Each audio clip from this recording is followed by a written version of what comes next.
हरे कृष्णा। सावन मास भगवान शिव को समर्पित है, जब भक्त अपने आराध्य के चरणों में पूर्ण समर्पण के साथ उपस्थित होते हैं। इसी महीने में भगवान शिव के 12 ज्योतिर्लिंगों का स्मरण और दर्शन विशेष फलदायी माना जाता है। इन ज्योतिर्लिंगों में से एक है त्र्यंबकेश्वर ज्योतिर्लिंग। त्र्यंबकेश्वर ज्योतिर्लिंग महाराष्ट्र के नासिक शहर से लगभग 30 किलोमीटर दूर त्र्यंबक गांव में स्थित है। इस मंदिर का नाम त्र्यंबकेश्वर इसलिए पड़ा क्योंकि ये 3 पहाड़ों ब्रह्मगिरी, नीलगिरी और कालगिरी से घिरा हुआ है।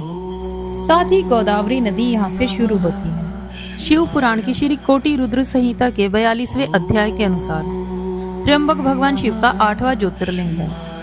भगवान शिव के त्र्यंबक रूप की उत्पत्ति गोमती नदी के किनारे ऋषि गौतम की प्रार्थना और कामना से हुई थी। एक बार महर्षि गौतम के तपोवन में रहने वाले ब्राह्मणों की पत्नियां किसी बात पर उनकी पत्नी अहिल्या से नाराज हो गई। उन्होंने अपने पतियों को ऋषि गौतम का अपकार करने के लिए प्रेरित किया। उन ब्राह्मणों ने इसके निमित्त भगवान श्री गणेश की आराधना की। उनकी आराधना से प्रसन्न हो गणेश जी ने प्रकट होकर उनसे वर मांगने को कहा।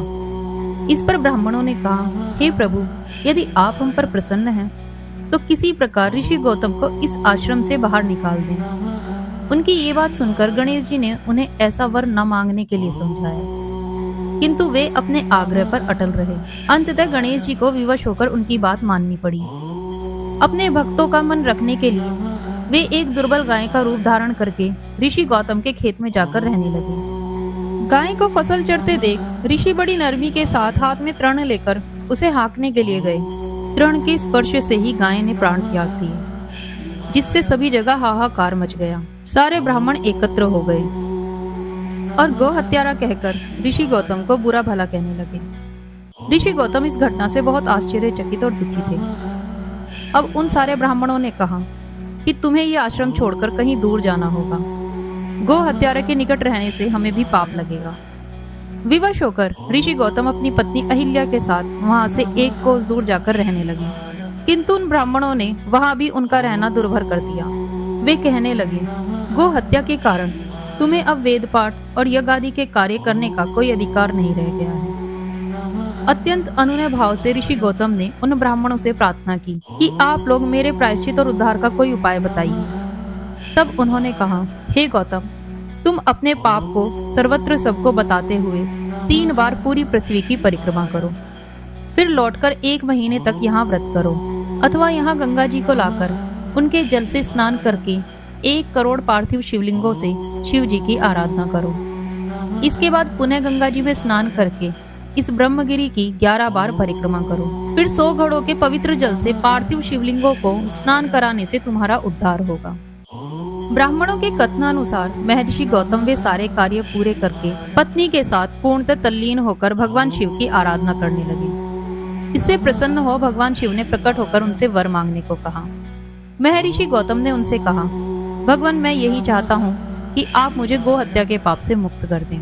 भगवान शिव ने कहा, हे गौतम, तुम सर्वथा निष्पाप हो। गौ हत्या का अपराध तुम पर छल पूर्वक लगाया गया था।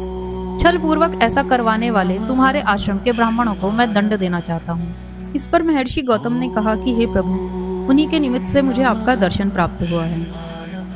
अब उन्हें मेरा परमहित समझकर उन पर क्रोध न करें। बहुत से ऋषि मुनियों और देवगणों ने एकत्र होकर वहां गौतम की बात का अनुमोदन करते हुए भगवान शिव से सदा वहीं निवास करने की प्रार्थना की। भगवान शिव सबकी इच्छा पूर्ण करने हेतु वहां त्र्यंबक ज्योतिर्लिंग के नाम से स्थित हो गए। महर्षि गौतम द्वारा लाई गई गंगा वहां गोदावरी के नाम से प्रवाहित होने लगी। ये ज्योतिर्लिंग समस्त पुण्यों को प्रदान करने वाला है। अगर आपको ये कथा भावपूर्ण और प्रेरणादायक लगी है तो इसे लाइक करें, मित्रों और परिवारजन के साथ शेयर करें और हमारे चैनल को सब्सक्राइब करें, ताकि हम आपके लिए ऐसी ही और पौराणिक और भक्ति भाव से परिपूर्ण कथाएं लेकर आते रहें। फिर मिलेंगे एक नई कथा के साथ। हर हर महादेव।